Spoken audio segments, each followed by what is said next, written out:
শুভ সকাল। ব্যবসায় শিক্ষা শাখার কলেজ ছাত্রদের স্বাগত জানাই আমার অনলাইন সেশনে। আমি আপনাদের সায়ন স্যার, যথারীতি সেন্ট গ্রেগরি স্কুল অ্যান্ড কলেজের পক্ষ থেকে আজকে নতুন একটি অনলাইন সেশনে আপনাদের সাথে যুক্ত হয়েছি। আজকের এই ম্যানেজমেন্ট প্রথম পত্রের ক্লাসে আমরা ষষ্ঠ অধ্যায় সমবায় সমিতি নিয়ে আরো একটি লেকচার দিব।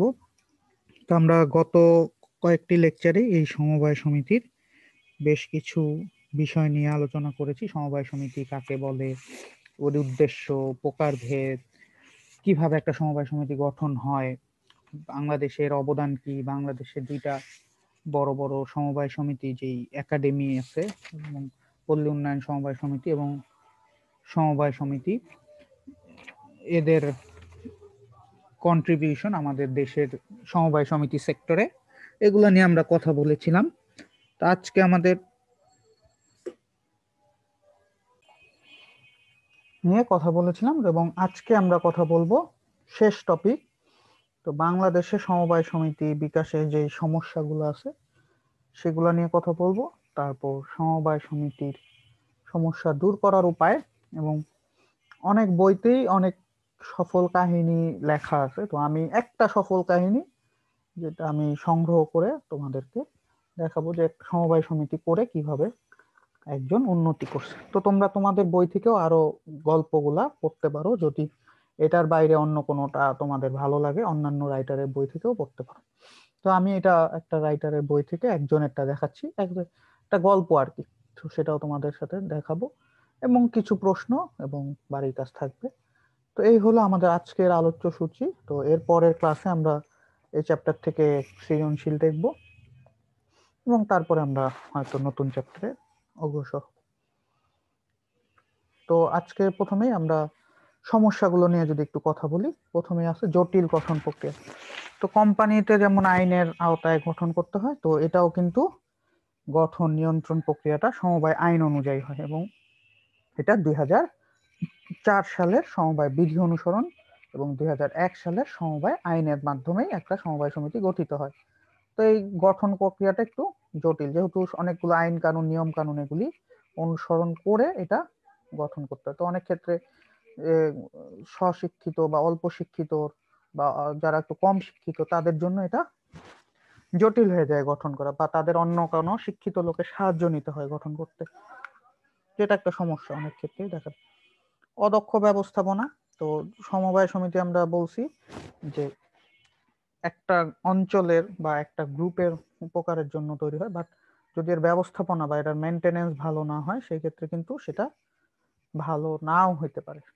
কারণ সাধারণত দেখা যায় ধরো কৃষকরা মিলে করলো, তো ওই কৃষকদের মধ্য থেকেই কেউ একজন এটার পরিচালনায় জড়িত হয়, তো তার কাছে অত অভিজ্ঞতাও থাকে না। আবার অনেক সময় সমবায় সমিতিতে সে পরিচালক, কিন্তু তো এখানে স্যালারি হয় না, পারিশ্রমিক দেওয়া হয় না, তো সে ওইখানে হয়তো বা সেভাবে সময় দেয় না, অনেক সময় প্রশিক্ষণ থাকে না তাদের কাছে। তো এই ধরনের ব্যবস্থা অদক্ষতা দেখা যায় যে এই সমবায় সমিতিটা চালাতে প্রবলেম হয় বা চালানো অনেকটা দুষ্কর হয়ে পড়ে। দেন মুনাফা বা মূলধনের অভাব। তো ক্যাপিটালের একটা স্ক্র্যাচসিটি থেকেই যায়, কারণ যেহেতু আর্থিকভাবে অসচ্ছল লোকগুলা সবাই একসাথে হয়ে এটা করে। তো বাংলাদেশের ক্ষেত্রে এটা আরো বেশি দেখা যায় যে অসচ্ছলতা দিয়েই চলে। তো দারিদ্র শ্রেণীর তাদের যতটুকুন দরকার সবাই একসাথে হওয়ার পরেও সেই পরিমাণেরটা জোগাড় হয় না। তো তাদের স্বাভাবিক কার্যক্রম, স্বাভাবিক সম্প্রসারণ, উন্নয়ন, এটা ব্যাহত হয় মূলধনের অভাবে।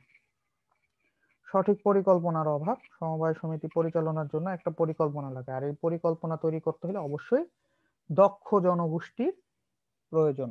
ঠিক আছে, একটা পরিকল্পনা নিতে হলে তো সেটা অনেক ক্ষেত্রে থাকে না। প্রাথমিক, কেন্দ্রীয়, জাতীয় পর্যায়ে সমিতি কিভাবে পরিচালিত হবে, কে কি করবে, কার এই ধরনের দিক নির্দেশনাগুলি যদিও ওই বিষয়বস্তু বা উপবিধির মধ্যে থাকে, বাট বাস্তবে কাজের ক্ষেত্রে গেলে দেখা যায় সে ধরনের পরিকল্পনা অনুযায়ী কাজ হচ্ছে না, এবং এটা দেখভাল করার লোকেরও অভাব থাকে। যেমন অশিক্ষা ও অসচেতনতা। তো অল্প শিক্ষিত এবং অশিক্ষিত লোকরা মিলে এটা গঠিত হয়। তো তাদের মধ্যে নীতি আদর্শ, বিভিন্ন হিসাব নিকাশ, বা কেউ যদি তাদের মধ্যে একজন শিক্ষিত বেশি থেকে যায়, সে কোনো চুরি চাতুরি করছে কিনা সেটা বোঝা যায় না। তো অনেক ক্ষেত্রে অসচেতনতা এবং অশিক্ষা এই সমবায় সমিতি আগায় যাইতে বাধার সৃষ্টি করে। প্রশিক্ষণের অভাব বাংলাদেশে, যদিও আমরা গত ক্লাসে দুইটা অর্গানাইজেশনের কথা বলছি, বাট সেইভাবে এখনো গ্রো হয় নাই, যে প্রশিক্ষণ দেওয়ার মতন কর্মসূচি নাই বা খুব কম, যে যা দরকার তার থেকে অনেক কম, কারণ 2-3টা অর্গানাইজেশন দিয়ে হয় না। ঠিক আছে। আর কম শিক্ষিত লোক আগে তাদের শিক্ষা দিতে হবে, বেসিক নলেজ তাদের থাকতে হবে, তারপর আসবে সমবায় রিলেটেড শিক্ষা। তো এই ধরনের প্রশিক্ষণ শিক্ষা বা দক্ষ জনগোষ্ঠী এখনো গইরা উঠে নেই, বা উঠলেও খুব কম, এখনো অনেক অভাব রয়ে গেছে। ক্ষেত্রগত সুবিধা কিছু, বাংলাদেশের ক্ষেত্রে এটা খুব ব্যাপক, যে সমবায় সমিতিটা শুধুমাত্র কিছুটা ক্ষেত্রেই রয়ে গেছে, যেমন কৃষি ক্ষেত্রে আছে, ক্ষুদ্র কুটির শিল্পে আছে, তারপরে ভোগ্যপণ্য ক্ষেত্রে আছে, কিন্তু বড় আকারে সেটা এখনো ধারণ করে না, সব ক্ষেত্রে সমবায় সমিতিটা দেখা যায় না। ঠিক আছে। তো বড় আকারের ক্ষেত্রে, উৎপাদনের ক্ষেত্রে বা এটা অনেক ক্ষেত্রে সেইভাবে কাজও করবে না, সমবায় সমিতি কাজ করতে পারে না যখন বড় আকারের হয়। ধরো একটা বড় কোনো প্রতিষ্ঠান, বড় কোনো ধরো এফএমসিজি কোম্পানি, স্কোয়ারের মতো বড় কোম্পানি, এরকম 4-5টা ওষুধ কোম্পানি কিন্তু একবারে হওয়া কঠিন, বা একভাবে কাজ করাও কঠিন। তো এটা লিমিটেড কিছু ক্ষেত্রে এটা দেখা যায়, এবং বাংলাদেশের ক্ষেত্রে লিমিটেশনটা আরো বেশি। যদি 10টা ক্ষেত্র থাকে সারা পৃথিবীতে, বাংলাদেশে আছে 3টা বা 4টা ক্ষেত্র। সেটা একটা সমস্যা। মূল্যবোধের অভাব, অনেক সময় একসাথে যখন তৈরি হয় তখন দেখা যায় সবাই সবাইকে বিশ্বাস করতেছে, তারা তাদের কাজ করতেছে, বাট একটা কাজ করতে করতে করতে করতে আমাদের মধ্যেই দেখবেন, তোমাদের মধ্যেও দেখবে অনেক ক্ষেত্রে, যে ভুল বুঝাবুঝি হয়ে যায়। ঠিক আছে। তো এই ধরনের ভুল বোঝাবুঝি অনেক সময় নৈতিক নীতিটা ঠিক থাকে না, সততাটা থাকে না, ওই ডিসঅনেস্টি দেখা যায়, যে ওই যে একটু আগে বললাম শিক্ষিত, যে সে কোনোভাবে চেষ্টা করে কিছু যদি এখান থেকে এক্সট্রা উপার্জন করা যায়। তো এই ধরনের মূল্যবোধ বা নৈতিকতার অভাববোধ থেকে যায়। দেন দুর্নীতি ও স্বজনপ্রীতি, এটাও দেখা যায়, দুর্নীতি স্বজনপ্রীতি প্রবেশ করে অনেক সময়। পরিচালনা পর্ষদ চায় তার পরিচিত, তার নিজের আত্মীয় স্বজনের মধ্যে অথবা তার সাথে যার ভালো সম্পর্ক তারাই এখানে পরিচালনার কাজ করবে, তাদেরকেই সে উৎসাহ দিবে কাজগুলো করতে, যাতে তার দুর্নীতি করতে সুবিধা হয়। তো এই ধরনের স্বভাবের কারণে দেখা যায় বাধায় পড়ে একটা সমবায় সমিতি। আস্থার সংকট, যেটা আমরা একটু আগে বললাম, যে অনেক সময় কাজ করতে করতে তাদের মধ্যে অসচ্ছলতা, অনাস্থা দেখা যায়, বিশ্বাসের অভাব দেখা দেয়। তারপরে আসলো শেয়ারের সংক্রান্ত জটিলতা বা শেয়ার সম্পর্কিত জটিলতা। সমবায় সমিতিতে আমরা বলছিলাম যে নির্দিষ্ট সংখ্যক শেয়ারে বেশি কিনতে পারে না, কিন্তু সদস্যরা ছাড়া অন্য কারো কাছেও সেটা হস্তান্তর করা যায় না, অর্থাৎ আগে থেকে পরিচালনা পর্ষদের অনুমতি ছাড়া আমরা হস্তান্তর করতে পারবো না। তবে এইসব বিধিনিষেধের কারণে অনেকেই এটা ক্রয় আগ্রহ দেখায় না। তো দেখা যায় কি, মূলধনের একটা সংকটে পড়ে যায়। তো শেয়ার কেউ কিনতে আগ্রহ দেখায় না, কারণ যেহেতু শেয়ার ক্রয় করাটা অবাধে হয় না, হস্তান্তরযোগ্য সহজ না, বা কেউ কিনতে রাজি কিন্তু অন্য পরিচালন পর্ষদের 2-1 জন সেটাতে দিতে রাজি না। তো এই ধরনের প্রবলেমের কারণে শেয়ার রিলেটেড প্রবলেম দেখা দেয়। সরকারি গভর্নমেন্টেরও একটা, যদিও এখন চেষ্টা করতেছে সমবায়কে উন্নয়নের ক্ষেত্রে, বাট সরকারের পক্ষ থেকেও খুব একটা সহযোগিতা দেখা যায় না, সরকারি পৃষ্ঠপোষকতা একটা অভাব দেখা দিছে। তো এই ধরনের অভাবের কারণে সমবায় সমিতি গ্রো করে না খুব একটা। ঐক্য সহযোগিতার অভাব, তো আমরা বলছিলাম একতাই বল হচ্ছে সমবায় সমিতির একটা মূল মন্ত্র, কিন্তু কাজ করতে করতে এই ঐক্যটা বা সহযোগিতার ভাবটা অনেকের মধ্যে থাকে না, যা প্রথম প্রথম ভালো লাগতেছে, পরে যে কেন আমি তাকে ওই কাজটা করে দিব, কেন আমি তার কাজ করব, কেন আমি করব, হ্যাঁ, এই ধরনের একটা মনোভাব চলে আসে। তো এটা একটা প্রবলেম। দেন আসলো হচ্ছে নমনীয়তার অভাব। তো বর্তমান প্রতিযোগিতামূলক বাজারে টিকে থাকতে হলে অবশ্যই প্রতিষ্ঠানকে কি হইতে হবে, নমনীয় হইতে হবে। নমনীয় বলতে চেঞ্জের সাথে সহজে অ্যাডাপশন হতে হবে, অর্থাৎ কোনো কিছু পরিবর্তনের সাথে দ্রুত সেটাকে মানায় নিতে হবে। তো সেটা অনেক ক্ষেত্রে সমবায় সমিতির পক্ষে সম্ভব হয় না, তারা বুঝতেও পারে না মার্কেটে কি চেঞ্জ হচ্ছে, এবং তারা সেটা মানাইতেও তাদের জন্য খুব কঠিন হয়ে যায়, এর জন্য তারা কিন্তু পিছিয়ে পড়ে সমবায় সমিতিগুলো। তো এইরকম কিছু প্রবলেম আমাদের দেশে রয়ে গেছে বলে বাংলাদেশে সমবায় সমিতি সেইভাবে গ্রো করে নাই, যেভাবে এক মালিকানা করছে বা যেভাবে অংশীদারি বা কোম্পানিগুলা করতেছে। তো এখন আমাদের এই সমস্যাগুলি আমরা দূর করতে চাই, কিভাবে দূর করব? তো প্রথমতই বাস্তবমুখী পরিকল্পনা, অর্থাৎ যেটা বাস্তব করা সম্ভব, বা ভবিষ্যতের জন্য যেটা ভালো, ঠিক আছে, আমার বাস্তবতাকে সামনে রেখে আমার ভবিষ্যতে পরিকল্পনা নিতে হবে। কখন আমরা কোথায় সমবায় করব, এই সমবায়টা কি হবে, কি ভূমিকা রাখবে, যাতে সেটা বাস্তবসম্মত হয়, অবাস্তব কোনো কিছু যাতে না হয়। অনেক ক্ষেত্রে সমবায় সমিতিগুলো অবাস্তব ডিসিশন নিয়ে বসে থাকে, ওই যে শিক্ষার অভাবে অবাস্তব হয়ে যায়। এটা তাদেরকে বুঝাইতে হবে যে কি রকম ডিসিশন নিতে হবে বা কি রকম পরিকল্পনা গ্রহণ করতে হবে, খুব ইম্পর্টেন্ট। তারপর ব্যাপক প্রচারণা বাড়াইতে হবে, মানুষের মধ্যে সচেতনতা বাড়াইতে হবে, মানুষকে সমবায় সমিতি গড়ে তুলতে বা সমবায় সমিতির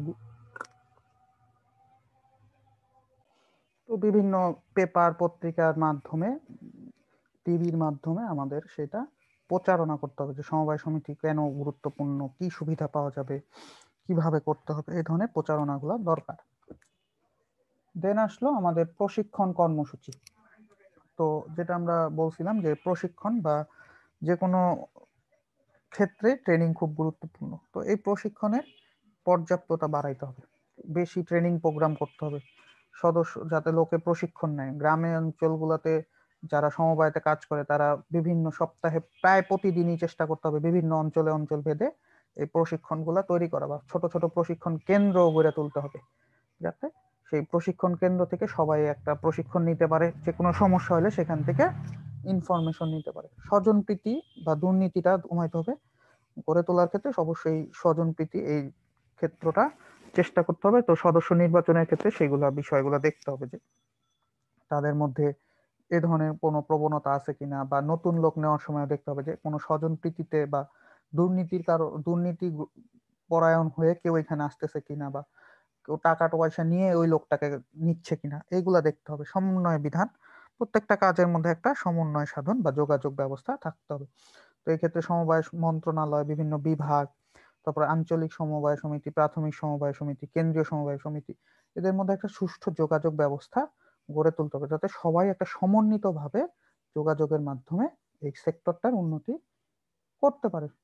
বিভিন্ন প্রকাশনা অর্থাৎ ম্যাগাজিন বের করতে হবে, পত্রপত্রিকায় বিভিন্ন তথ্য তুলে ধরতে হবে, বই পুস্তক তৈরি করতে হবে সমবায় নিয়ে, যাতে মানুষ এটা গড়ে তুলতে উদ্বুদ্ধ হয়, যাতে তারা বইপত্র পত্রিকা ম্যাগাজিন পড়ে বুঝতে পারে যে কেন সমবায় সমিতি গুরুত্বপূর্ণ।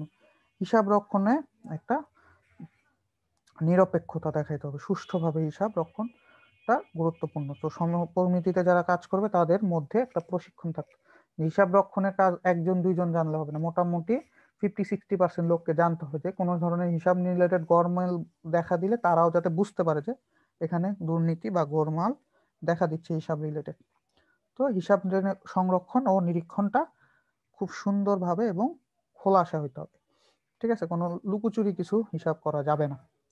সরকারি সহযোগিতা গভর্নমেন্টের পক্ষ থেকে বর্তমানে চেষ্টা করা হচ্ছে, অনেকগুলাই সমবায় মন্ত্রণালয় চেষ্টা করতেছে। তো এটা আরেকটু বাড়াইতে হবে, কারণ গভর্নমেন্টের যাতে একটা মূলধন সাপোর্ট থাকে, এবং আইনটাও যাতে আরেকটু শিথিলযোগ্য আইন করতে হবে, যাতে বিভিন্ন ক্ষেত্রে আইনটা যাতে চেঞ্জ হইলে যাতে সমবায় যারা করবে তারা কিছুটা বেনিফিটেড হয়। এবং শিক্ষাকর্মে সমবায়টাকে অন্তর্ভুক্ত করা, এখন এটা আমরা তোমরা যেমন পড়তেছো ইন্টারমিডিয়েটে 9-10 বইতেও কিছুটা আলোচনা ছিল সমবায় নিয়ে। তো এই ছোট থেকেই আমাদেরকে সমবায়ের গুরুত্বটা বুঝায় আসতে হবে, সাধারণ শিক্ষার মধ্যে এটাকে অন্তর্ভুক্ত হতে হবে। যেমন তোমাদের সাথে এখন অন্তর্ভুক্ত আছে, তোমাদের এখান থেকে অনেকে হয়তোবা সমবায় তৈরিতে উদ্বুদ্ধ হইতে পারে, অথবা একটা আইডিয়া থাকবে যে কি সমবায় কি, কিভাবে কাজ করে, এই জিনিসগুলো যাতে তোমাদের বোঝানো হচ্ছে, আমরা যেমন তোমাদেরকে বোঝাতেছি টিচাররা। তো এইটা আরেকটু ব্যাপক হবে, আরেকটু পাঠ্যপুস্তকে এই সমবায়ের রিলেটেড আরো কিছু, যেমন এই যে একটা গল্প আমি এর পরে বলবো, তো এই গল্পগুলা কিন্তু তোমাদেরকে উদ্বুদ্ধ করার জন্য বলা। তো এই জিনিসগুলা আরেকটু বাড়তে হবে, বিভিন্ন তোমরা সেমিনার টেমিনার হইতে হবে, বিভিন্ন শিক্ষা মেলা টেলায় সমবায় রিলেটেড গ্রুপ, যাতে বিজনেস কম্পিটিশন গুলায় সমবায় সমিতির এই জিনিসগুলাকে আনতে হবে। আমলাতান্ত্রিক জটিলতা, তো আমাদের সব ক্ষেত্রে বাংলাদেশে আমলাতান্ত্রিকতা রয়ে গেছে, তো এখানেও এই আমলাতান্ত্রিক জটিলতাটা কমায় ফেলতে হবে, এটা হইলে ভালো। এবং আইনের সংশোধন, যেটা বললাম কিছু জায়গায় এখনো অনেকটা রিজিড আইনের, তো এই আইনটা সংশোধন পরিবর্তন দরকার, পরিবর্তন নিয়মিত চেঞ্জেস করা উচিত, কারণ কিছু জিনিস খুবই যেটা মেনটেন করা কঠিন হয়ে যায় অনেক ক্ষেত্রে যারা সমবায়টা চালায়। যেমন সদস্য সংখ্যা বা শেয়ারের যে ব্যাপারটা থেকে যায়, তো এগুলা যাতে একটু নিয়মটা শিথিলযোগ্য করা হয়, তাহলে হয়তো সমবায়টা আরেকটু ফ্লারিশ করবে আমাদের দেশে। তো এখন আমরা একটা গল্প দেখি। তো একজন গরিব মহিলার একটা সফল সমবায় সমিতি ফিরোজা বেগম। তো অনেক দারিদ্র মহিলা সমবায়ের মধ্যে তাদের আর্থিক সমাজে উন্নয়ন ঘটাতে ভাগ্য পরিবর্তন করেছেন এমনই একজন ফিরোজা বেগম। তিনি নওগাঁ সদরের সুলতানপুর মন্ডলপাড়া গ্রামে বাস করেন। ফিরোজা বেগমে একটি চাল কলে কাজ করতেন, অর্থাৎ চালের যেখানে তৈরি হয়, তোমরা যারা গ্রামে গেছো বা গ্রাম থেকে আসছো তারা জানো চালের কল। আমি নিজেও শব্দটা জানি না, কারণ আমি শহরের ছেলে। তো মিলে কাজ করে তিনি যে মজুরি পেতেন তা খুবই সামান্য। তাই আমি একজন দিনমজুর, অর্থাৎ ডে লেবারে কাজ করে তার হাজবেন্ড। তাদের আয় খুব কম থাকায় জীবন ব্যয় করা খুব কষ্ট। তাই তাদের এক বেলা খেয়ে অন্য বেলা উপোস করে থাকে, মানে উপোস করা মানে না খেয়ে থাকা আর কি। অর্থের অভাবে জীর্ণ ছাউনি দিয়ে বৃষ্টির পানি পড়লেও তা মেরামতের ক্ষমতা ছিল না। মোট কথা তাদের জীবন অত্যন্ত কষ্ট। তো Bangladesh rural development board BRDB এর উদ্যোগে মন্ডলপাড়ায় বিত্তহীন সমবায় প্রতিষ্ঠিত হয়। অর্থাৎ এই যে যেমন দেখো, এই একটা অর্গানাইজেশন, তারা কিন্তু চেষ্টা করতেছে এই যে ওই ওই গ্রামটায় একটা সমবায় প্রতিষ্ঠা, এরকম আরো হবে, যার সদস্য সংখ্যা 27। ওইখানে একটা প্রতিষ্ঠান আছে, 27 জন নিয়ে একটা সমবায় সমিতি আছে। ফিরোজা বেগম ওই সমিতির সদস্য। পরবর্তীতে তাকে ওই সমিতির ব্যবস্থাপক মনোনীত করা হয়, অর্থাৎ সেটা ম্যানেজার হবে আর কি। তিনি তার আয় থেকে উক্ত সমিতিতে জমা করতে শুরু করেন।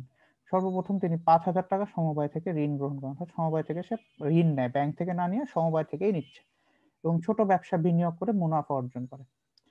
এটি দিয়ে তার সংসার ও সমাজের প্রতি দায়বদ্ধ করে তোলে অধিক দায়বদ্ধ করে তোলে। এরপর তিনি দক্ষতা উন্নয়নের জন্য বিভিন্ন প্রশিক্ষণ গ্রহণ করে এবং গাভী লালন পালনের করার জন্য ঋণ গ্রহণ করেন। অর্থাৎ সে এখন একটা গরুর ফার্ম করবে বা গরুর রিলেটেড এটা দক্ষতা। গাভীর দুধ বিক্রি করে তিনি সচ্ছল, গরুর দুধ বিক্রি করতেছে। তিনি 10টি ধাপে সমিতি হতে 1,32,000 টাকা ঋণ হিসাবে গ্রহণ করেছেন।